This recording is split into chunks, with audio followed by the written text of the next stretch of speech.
Chers investisseurs, bonjour, je suis ravi de vous retrouver dans ce tout nouvel épisode de la Minute Con. Et comme vous le savez, la Minute Con, c'est l'occasion pour moi d'aborder ensemble des sujets qui vous intéressent en matière d'immobilier, d'investissement locatif, de finances personnelles. Et aujourd'hui, j'aimerais vous parler d'un top 10. C'est le top 10 des biens à ne surtout pas acheter si vous voulez faire un bon placement dans l'immobilier. En tout cas, ces 10 biens-là, il faudra absolument éviter de les acheter. Alors, on commence tout de suite par le bel appartement qui est situé dans une no-go zone. Alors, comme vous le savez, dans l'immobilier et même de manière générale, l'immobilier de manière générale et l'investissement locatif, il y a la règle des 3 E. Alors, la règle des 3 E, c'est assez simple, c'est emplacement, emplacement, emplacement. Alors, si vous avez un bien qui est certes de qualité, mais qui est extrêmement mal situé, déjà, si c'est pour y habiter, par exemple, vous serez quand même pas très bien desservi au niveau des transports, au niveau des commerces, etc. Et si c'est pour investir, la même chose, vous aurez du mal à trouver des locataires puisque les locataires préféreront peut-être un appartement moins beau ou tout simplement plus petit, mais extrêmement bien situé. Donc n'oubliez pas cette règle. Même si l'offre est alléchante, même si le prix est effectivement plus bas, ça ne veut pas dire que vous allez louer le même prix ou vous allez tout simplement devoir baisser le loyer pour compenser le problème. Et ça, en plus, vous ne pourrez pas le changer. On peut tout faire sur un appartement, on peut faire plein de travaux, on peut faire un ameublement super sympa, mais on ne pourra pas déplacer l'immeuble. Malheureusement, c'est impossible. En deux, l'appartement qui est bien maquillé, qui est certes très beau de loin, mais loin d'être beau. Alors ça, je m'explique. En général, ces appartements, vous allez les repérer plutôt facilement dans la majorité des cas.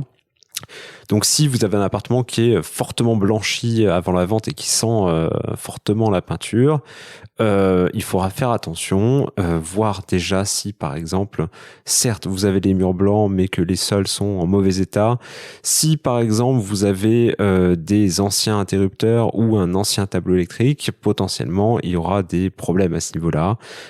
Si par exemple vous avez une cuisine qui a été repeinte, alors elle est peut-être jolie visuellement, mais elle sera pas forcément durable. Pareil pour la salle de bain. En général, les personnes qui rafraîchissent ces appartements avant la vente, c'est effectivement pour maximiser le prix de vente. Mais ça ne veut pas dire qu'il n'y a pas de travaux. Au contraire, des fois, il y en aura tout autant en fait en réalité. C'est juste que vous aurez l'impression de dépenser beaucoup d'argent en travaux pour un changement minimum, mais en réalité, les travaux, il faut les faire et ça ne tient pas que par une belle peinture. Au contraire, il faut tout reprendre du début à la fin. Il faut que l'électricité soit aux normes, ça c'est le minimum syndical. Il faut que l'isolation soit bonne. Il faut que la plomberie soit bonne également. Donc en général, voilà, pour me répéter, un appartement qui est tout blanc, il faut s'en méfier. Vérifiez effectivement si vous êtes en double vitrage, vérifiez si l'électricité est aux normes, si le matériel électrique, donc les interrupteurs, les prises, etc. sont récents, si le tableau électrique vous paraît récent, avec les disjoncteurs, le 32 mA pour la plaque de cuisson, si vous êtes sur du 4 feux, etc., etc. Vérifiez également les pièces d'eau, parce que c'est ça qui coûte le plus cher dans une rénovation, c'est la cuisine et la salle de bain et WC, bien entendu. En troisième position, on va parler des copropriétés qui sont délabrées. Alors attention, c'est à nuancer. C'est-à-dire que c'est pas parce que vous investissez dans une copropriété qui est pas top que c'est pas forcément un bon placement. Je m'explique. Quand vous allez visiter l'appartement, effectivement, c'est important que la copropriété soit quand même acceptable visuellement. Il faut que ça soit en raccord avec vos valeurs. Est-ce que, en tant que locataire, il faut se remettre dans la peau du locataire, ou en tout cas votre cible locative, si c'est un étudiant, si c'est un jeune actif, est-ce que vous serez prêt à louer l'appartement? Si, par exemple, la cage d'escalier est un peu défraîchie, mais que vous habitez au rez-de-chaussée, bon, il y a peu de chances que vous montez dans les étages et que vous subissez une cage d'escalier qui soit en mauvais état. Néanmoins, ça peut être pour vous une arme pour négocier le bien comme il faut, c'est-à-dire vraiment le payer en dessous du prix du marché. Si vous avez une copro qui est pas en super état, vérifiez d'abord les PV d'AG, regardez comment ça se passe. Est-ce que la copro vote quand même régulièrement des travaux, puisqu'une copropriété qui ne vote pas de travaux chaque année, il y a un moment donné, vous devrez le payer, et si vous devez le payer, vous devez négocier le prix encore plus. Donc voilà, ça peut être soit une bonne affaire, soit une très mauvaise. Donc faites attention aux copros qui sont pas en super état, ça peut être du bon ou du moins bon. Après, en quatrième position, ça c'est la classique. Quand vous achetez, vous pouvez acheter en rez-de-chaussée parce que vous faites en général une meilleure affaire, c'est-à-dire que vous payez moins cher le prix au mètre carré, généralement entre 10 et 20% moins cher. Néanmoins, certains rez-de-chaussée sont par essence assez humides. Alors, en général, c'est les rez-de-chaussée qui ne sont pas justement élevés sur cave. Ça veut dire que l'humidité, par capillarité, remonte depuis la rue ou le jardin. Et malheureusement, un appartement au rez-de-chaussée qui est humide, même si vous mettez tout en œuvre pour éviter qu'il soit humide avec des super VMC, etc., malheureusement, il le restera. Et ça, c'est clairement, surtout sur des petites surfaces, et en général, en rez-de-chaussée, on trouve plutôt des studios et des petits 2 pièces. Naturellement, ça sera des appartements à problème. Donc, en général, on dit que 20% des appartements vous occupent 80% du temps. Ça, je parle pour les SAV. Typiquement, cet appartement vous demandera du temps et de l'investissement pour refaire régulièrement les peintures. Et ça sera clairement un carnage. Donc, certains rez-de-chaussée, oui, mais les rez-de-chaussée qui sont déjà humides, qui ne sont pas élevés sur cave, qui n'ont pas beaucoup d'ouvrants, de fenêtres, etc., c'est à éviter impérativement. En cinquième position, alors là c'est un peu particulier, donc c'est l'immeuble de rapport de province qui est mal entretenu. Alors effectivement, quand on est en province, on est tenté souvent parce que le prix au mètre carré est pas cher d'acheter ce qu'on appelle un immeuble de rapport, le Graal de tout investisseur. Néanmoins, c'est beau d'avoir 5, 6, 7, 8 appartements, c'est très bien, bravo, félicitations.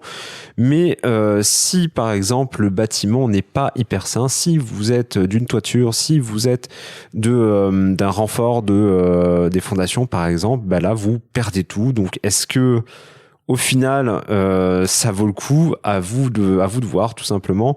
Mais sachez que quand vous mettez en parallèle le prix d'achat au mètre carré et quand vous mettez en perspective le montant des travaux, qui n'est pas si différent que ça soit en région parisienne ou en province, potentiellement ça peut être tout simplement un gouffre à fric. Voilà, il n'y a pas d'autre mot, un gouffre à fric, et ça peut vous coûter très cher. Et là, votre rentabilité à 2 chiffres, elle saute complètement, quoi.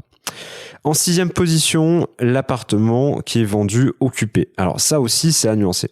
Ça peut être une très bonne solution parce que quand vous achetez un appartement vendu occupé, c'est-à-dire avec le locataire, au niveau de la banque, en général, quand vous présentez un projet locatif sans locataire, la banque prend en considération 70% de la valeur du futur loyer. Et lorsque l'appartement est vendu loué, la banque prendra 100% du loyer, minoré des charges de copro, etc.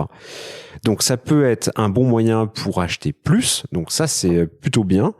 Mais ça peut être aussi problématique parce que vous n'avez pas choisi le locataire. Et puis là, vous prenez ce qu'il y a à l'intérieur. Donc vous n'avez pas vous pouvez demander le dossier du locataire si le propriétaire l'a encore, mais potentiellement à se demander pourquoi le vendeur vend avec un locataire en place qui lui rapporte certainement pas mal d'argent, sachant que potentiellement il a acheté le bien moins cher que vous. Donc pourquoi il se débarrasserait de ce bien qui lui rapporte de l'argent? Est-ce qu'il n'y a pas anguille sous roche? Est-ce que le locataire paye son loyer et continuera à payer son loyer? Donc voilà, donc ça peut être une très bonne ou une très mauvaise affaire. En général, c'est un peu ça dans l'immobilier. Pour faire des bons coups, faut aller dans les endroits un peu tordus, mais après, c'est vous et votre chance. Donc, raison de plus pour se faire accompagner, et pourquoi pas par Imostise. Je pense qu'il faut être très attentif à ça. Et dans la continuité, les souplex. Alors, les souplex, ça c'est le point 7. Les souplex, ça peut être une très bonne ou une très mauvaise affaire. Donc déjà, l'étage du dessus, vous êtes en rez-de-chaussée, donc avec les problèmes qui sont potentiellement inhérents au rez-de-chaussée, avec les potentiels problèmes d'humidité. Et la partie qui est en dessous, donc en général, dans un cas sur deux, donc ce sont les anciennes caves qui ont été réaménagé en, je sais pas, en chambre, en salle de cinéma, etc. Enfin, peu importe. Et donc, il faut voir absolument sur le titre de propriété si c'est à usage d'habitation ou si c'est à usage de cave. Parce que bien entendu, si c'est à usage de cave et que ça a été modifié entre-temps, donc effectivement, la surface, vous l'avez, mais ça ne sera jamais considéré comme de l'habitation, donc vous ne ferez jamais dormir des gens dans le sous-sol. Ça soit bien clair, ça veut dire sinon vous faites dormir des gens dans la cave. Je pense que ni vous ni moi avons envie de dormir dans une cave. Donc attention au souplex, sachant que effectivement il y aura une décote à l'achat puisque la partie qui sera enterrée sera potentiellement un tiers moins cher, voire à moitié moins cher. Mais si au final vous ne pouvez pas louer, en réalité vous avez acheté de très belles caves, félicitations, mais la rentabilité elle sera pas forcément là. 8e place, l'appartement des années 70, 60-70 aux charges extrêmement élevées. Alors ça aussi, c'est à nuancer, il y a du bon et il y a du pas bon. C'est-à-dire que ces immeubles semi-récents, ils sont d'un côté assez bien faits et durables, c'est du béton, etc.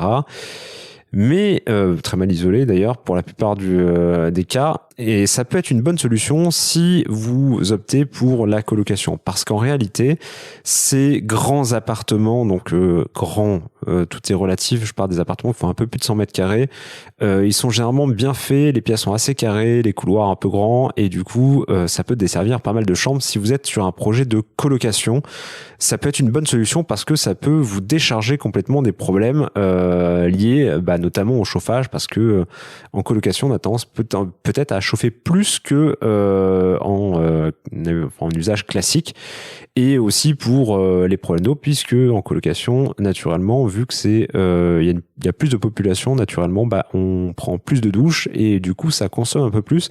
Et de ce fait, voilà, si vous avez l'eau chaude, l'eau froide, le chauffage, qui est compris dans les charges, et que vous le divisez par le nombre de colocataires, vous pouvez retomber sur vos pattes et ça peut être intéressant. Et en plus, ce type d'appartement au mètre carré se vend pas trop cher comparativement à d'autres. Donc, ça peut être une bonne chose pour de la colocation, puisque on divise les charges par le nombre de colocataires. En revanche, sur des appartements plus petits, T1, T2, en général, en plus, c'est des appartements qui sont assez grands, là, potentiellement, pas très intéressant, parce que si vous avez 120, 130, 150 euros par mois de charges pour un studio, honnêtement, votre loyer hors charge, il va pas rester grand-chose. 9e place, avant-dernier, donc faites attention aux biens qui sont plus chers que le marché. Donc, à nuancer encore une fois, un bien qui est présenté trop cher, c'est un bien qu'il faut garder en tête parce que évidemment personne ne voudra y aller. Donc ça peut être l'occasion pour vous de faire la différence, d'aller visiter, de prendre le risque mesuré, donc d'aller visiter et donc de potentiellement perdre du temps, et de faire une proposition qui soit à un prix qui soit raisonnable, un prix au prix du marché tout simplement, ou voire légèrement en dessous, parce que de toute façon il n'y aura pas beaucoup de concurrence, et je parle de concurrence entre acheteurs, donc ça peut être une bonne chose. Et si vous succombez en achetant plus cher que le prix du marché, vous limitez tout simplement votre cash flow, si cash flow il y a, ou tout simplement votre rentabilité. Et puis, si jamais vous avez un pépin dans la vie et que vous êtes amené à revendre le bien de manière un peu prématurée, je suis pas certain qu'avec les frais notaires, les éventuels travaux, ameublement, vous en sortez, c'est-à-dire que vous sortez avec une opération blanche. Donc, attention à l'achat de biens qui sont trop chers par rapport au prix mètre carré. En dernière position, le bien dans une copropriété trop grande. Alors là, je vais grossir un peu le trait. Si vous achetez dans un ensemble immobilier de plus de 1000 logements, c'est énorme, je sais. Potentiellement, ce qui se passe, c'est que certains appartements vont être occupés par les propriétaires. Ça, c'est absolument normal. D'autres seront mis en location. Donc, ça veut dire que potentiellement, votre bien va se retrouver en concurrence avec 30 ou 40 appartements similaires. Donc là, qu'est-ce qui se passe quand l'offre est trop grande? Naturellement, c'est la loi du marché. Vous serez forcé et contraint de baisser votre loyer et du coup de baisser votre rentabilité. Donc c'est pas forcément une bonne chose. Et la même chose va arriver au moment où vous souhaitez revendre le bien. Naturellement, si vous avez 30 appartements similaires, forcément, ça va se jouer sur le prix. Donc, quand vous achetez dans une copro qui est trop grande, potentiellement trop de concurrence, et ça peut être mauvais pour vous. Voilà, écoutez, j'espère que ce top 10 des biens à ne surtout pas acheter vous a plu. Si cet épisode vous a marqué, n'hésitez pas à le partager, à parler de Club Deal autour de vous. Si vous souhaitez prolonger l'expérience Club Deal, n'hésitez pas à me contacter sur LinkedIn et aussi sur Instagram, sur le compte Club Deal. Donc c'est Club Deal Podcast tout attaché. Écoutez, il me reste plus qu'à vous souhaiter une excellente journée et puis je vous dis à mardi pour le nouvel interview dans Club Deal. D'ici là, portez-vous bien, à bientôt, ciao.